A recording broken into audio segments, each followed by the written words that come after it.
Hi guys, this is chapter 12 of the Kybalion. It is titled Causation. Every cause has its effect. Every effect has its cause.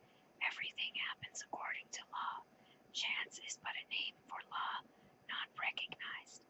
There are many planes of causation, but nothing escapes the law. The great sixth hermetic principle, the principle of cause and effect, embodies the truth that law pervades the universe, that nothing happens by chance, that chance is merely a term indicating cause, existing but not recognized or perceived. That phenomenon is continuous, without break or exception. The principle of cause and effect underlies all scientific thought, ancient and modern, and was enunciated by the Hermetic teachers in the early days. While many and varied disputes between the many schools of thought have since arisen, these disputes have been buried principally upon the details of the operations of the principle, and still more often upon the meaning of certain words. The underlying principle, cause and effect, has been accepted as correct by practically all thinkers of the world worthy of the name.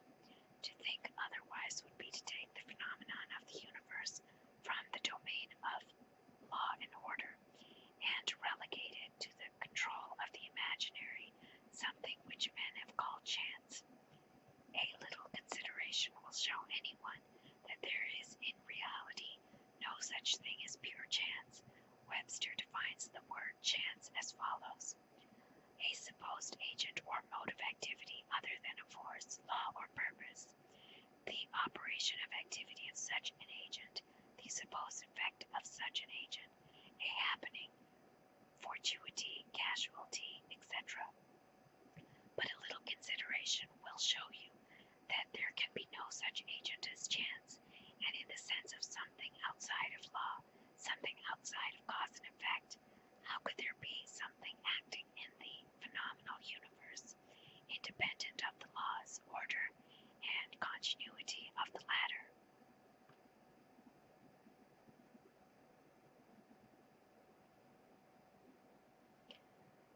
Such a something would be entirely independent of the orderly trend of the universe, and therefore superior to it. We can imagine nothing outside the all being outside the law, and that only because the all is the law in itself. There is no room in the universe for something outside of and independent of the law. The existence of such a something would render all natural laws ineffective, and would plunge the universe into chaotic disorder and lawlessness. A careful examination will show that all that we call chance is merely an expression relating to obscure causes, causes that we cannot perceive, causes that we cannot understand. The word chance is derived from a word meaning to fall, as the falling of dice. The idea being that the fall of the dice and many other happenings are merely a happening unrelated to any cause, and this is the sense in which the term is generally employed. But when the matter is closely examined, it is seen that there is no chance whatsoever about the fall of the dice. Each time a die falls and displays a certain number, it obeys a law as infallible as that which governs the revolution of the planets around the sun.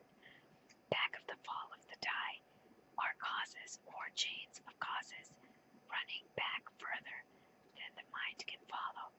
The position of the die in the box, the amount of muscular energy expended in the throw, the condition of the table, etc., etc., all are causes, the effect of which may be seen, but back of these seen causes there are chains of unseen preceding causes, all of which had a bearing upon the number of the die which fell uppermost.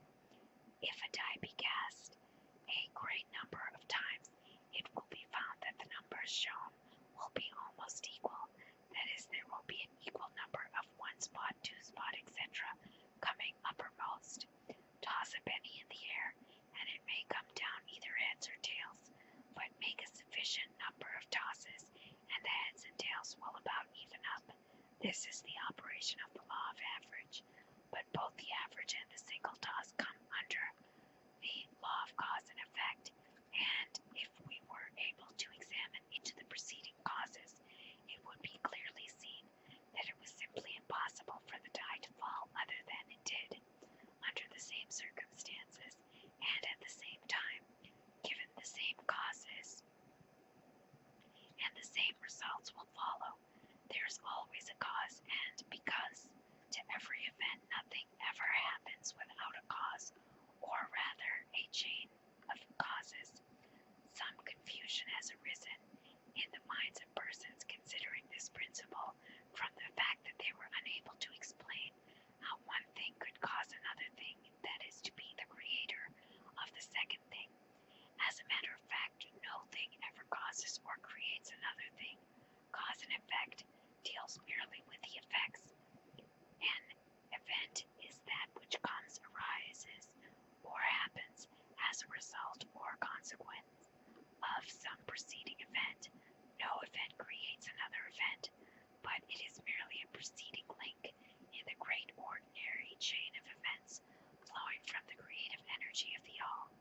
There is a continuity between all events, precedent, consequent, and subsequent.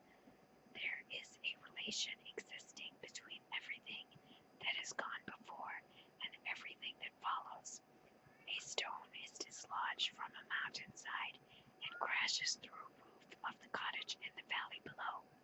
At first sight we regard this as a chance event, but when we examine the matter we find a great chain of causes behind it. In the first place there was the rain, which softened the earth supporting the stone, which allowed it to fall.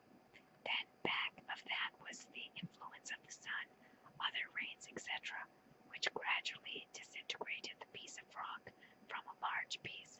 Then there were the causes which led the formation of the mountains, and its upheaval by convulsions of nature, and so on ad infinitum. Then we might follow up the causes, and behind the rain, etc., then we might consider the existence of the roof. In short, we would soon find ourselves involved in a mesh of cause and effect, from which we would soon strive to extricate ourselves. Just as a man has 2 parents, and 4 grandparents, and 8 great-grandparents, and 16 great-great-grandparents, and so on, until whence a 4th generation, and calculated the number of ancestors run into many millions, so it is with the number of causes behind even the most trifling event of phenomenon, such as the passage of a tiny speck of soot before your eye.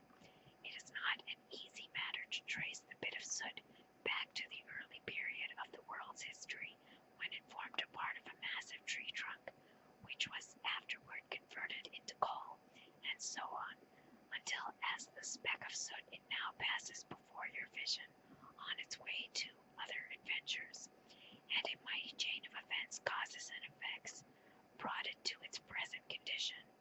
And the mighty chain of events, causes, and effects latter is but one of the chains of events, which will go to produce other events hundreds of years from now.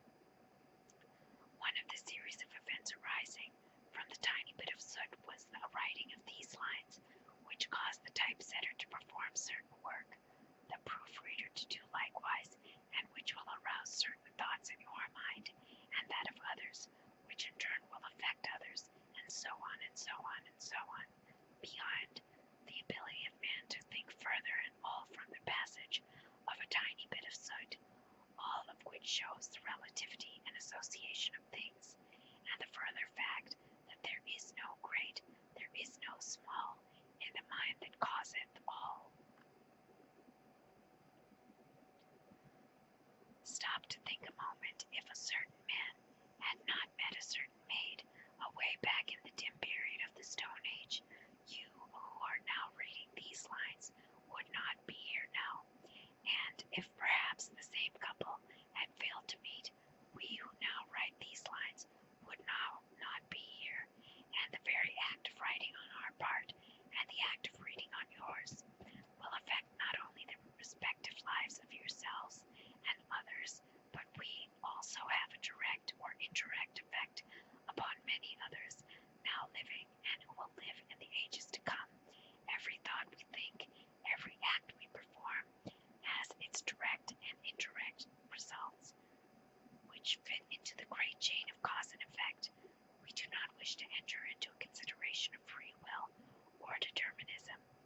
his work for various reasons.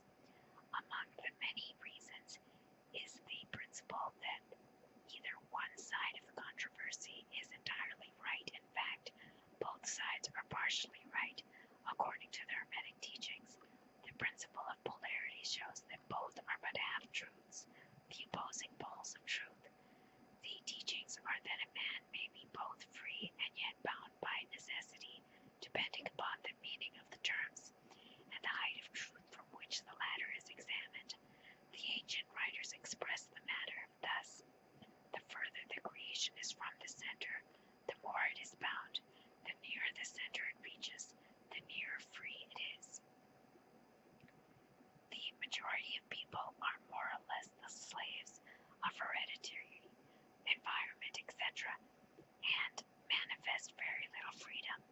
They are swayed by the opinions, customs, and thoughts of the outside world, and also by their emotions, feelings, moods, etc. They manifest no mastery worthy of the name.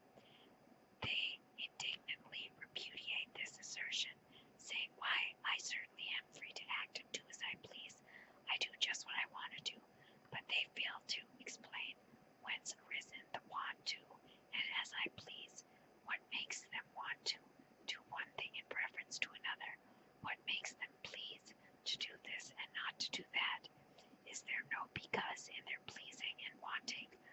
The master can change these pleases and wants into others as the opposite end of the mental pole.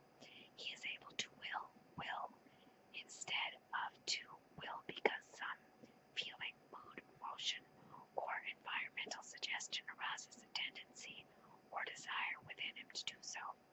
The majority of people are carried along like the falling stone, obedient to environment, outside influences, and internal moods, desires, etc., not to speak of the desires and wills of others stronger than themselves, hereditary environment and suggestion, carrying them along without resistance on their part,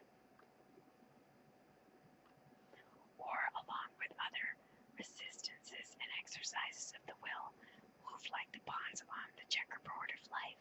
They play their parts and are laid aside after the game is over, but the masters, knowing the rules of the game, rise above the plane of material life, and placing themselves in touch with the higher powers of their nature, dominate their own moods, characters, qualities, and polarity, as well as the environment surrounding them, and thus become movers in the game.